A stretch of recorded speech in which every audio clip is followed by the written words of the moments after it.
जगन्नाथपुरी रथ यात्रा की पौराणिक कथा। यह यात्रा भगवान जगन्नाथ और उनके भाई बलराम और बहन सुभद्रा को समर्पित है। यह हर साल आषाढ़ महीने के शुक्ल पक्ष की द्वितीया तिथि से शुरू होती है। इस वर्ष जगन्नाथपुरी की रथ यात्रा 27 जून 2025 से शुरू हो रही है।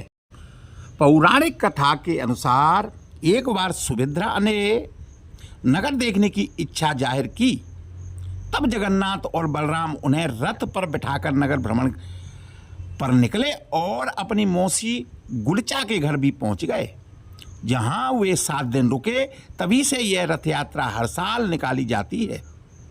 रथ यात्रा में भाग लेने और रथ को खींचने से भक्तों के पुण्य प्राप्त होते हैं और यह माना जाता है कि उनके सभी पाप धुल जाते हैं, पाप नष्ट हो जाते हैं।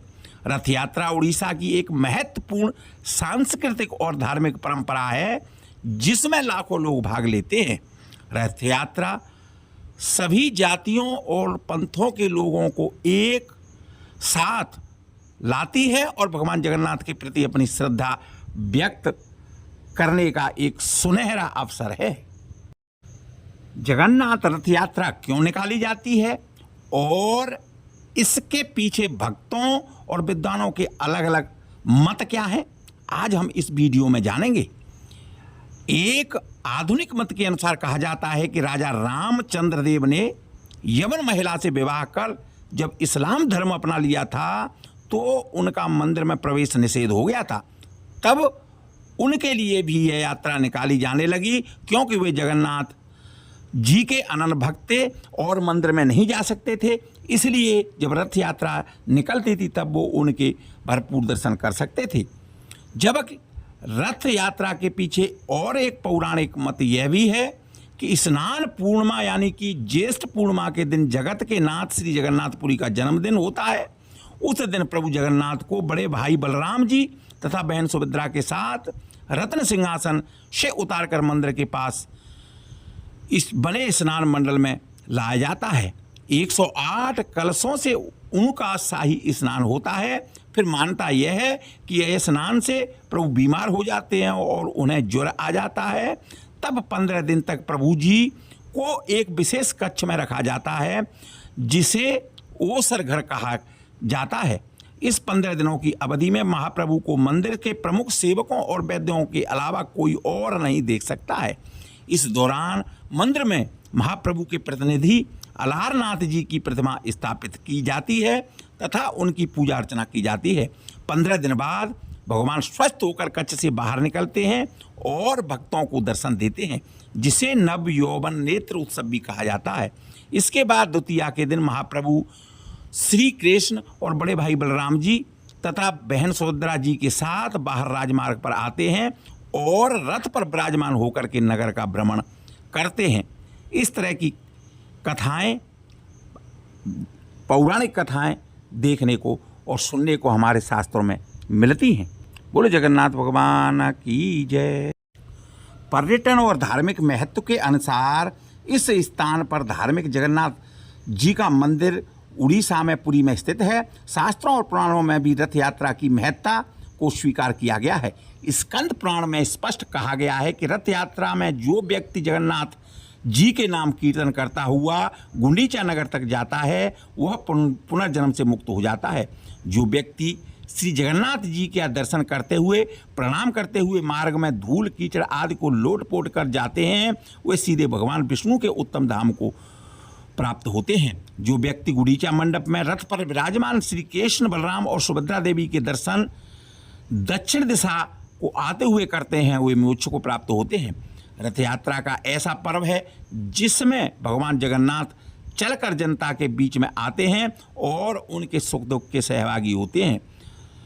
सब मनचा मोर परचाया, ये उनका उद्धार है। भगवान जगन्नाथ को पुरुषोत्तम है, उनके श्री राम श्री कृष्ण अद्वैत का ब्रह्म समाहित है उनके अंदर।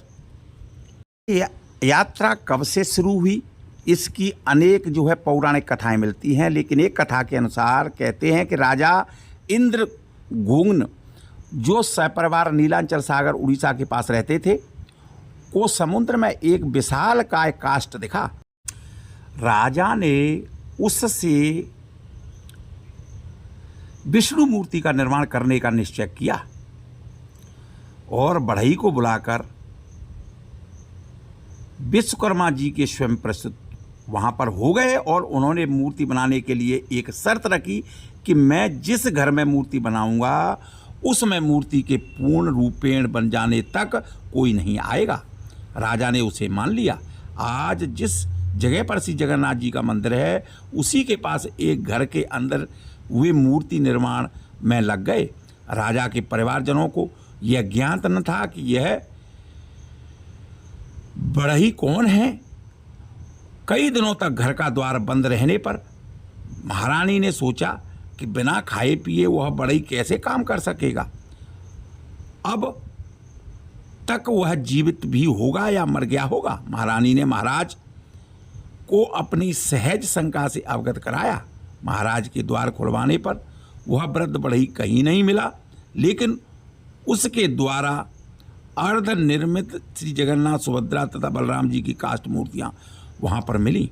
महाराजा और महारानी दुखी हो गए और लेकिन उसी क्षण दोनों की आकाशवाणी हुई कि व्यर्थ दुखी मत हो, हम इसी रूप में रहना चाहते हैं। मूर्तियों को द्रव्य आदि से पवित्र कर स्थापित करा दो। आज भी वे अपूर्ण और अस्पष्ट मूर्तियां पुरुषोत्तम पुरी श्री की रथ यात्रा और मंदिर में सुशोभित हैं। रथ यात्रा माता सुभद्रा के द्वारिका भ्रमण की इच्छा पूर्ण करने के उद्देश्य से श्री कृष्ण व बलराम अलग रथों पर बैठ कर करवाई थी। माता सुभद्रा भी नगर भ्रमण की स्मृति में यह रथ यात्रा पूरी से हर वर्ष प्रसन्नता, हर्ष और उल्लास के साथ में निकाली जाती है। तभी से यह रथ यात्रा वहां पर निकाली जाती है। जय जगन्नाथ। आपने जाना रथ यात्रा के बारे में, रथ यात्रा की पौराणिक कथा। यदि आप पहली बार यह चैनल देख रहे हैं तो आपसे अनुरोध है चैनल को लाइक करें, सब्सक्राइब करें, खुद श्रवण करें, लोगों को भेजें और सनातन धर्म को आगे बढ़ाने तथा प्रचार प्रसार में मेरा सहयोग करें। नमो राघव।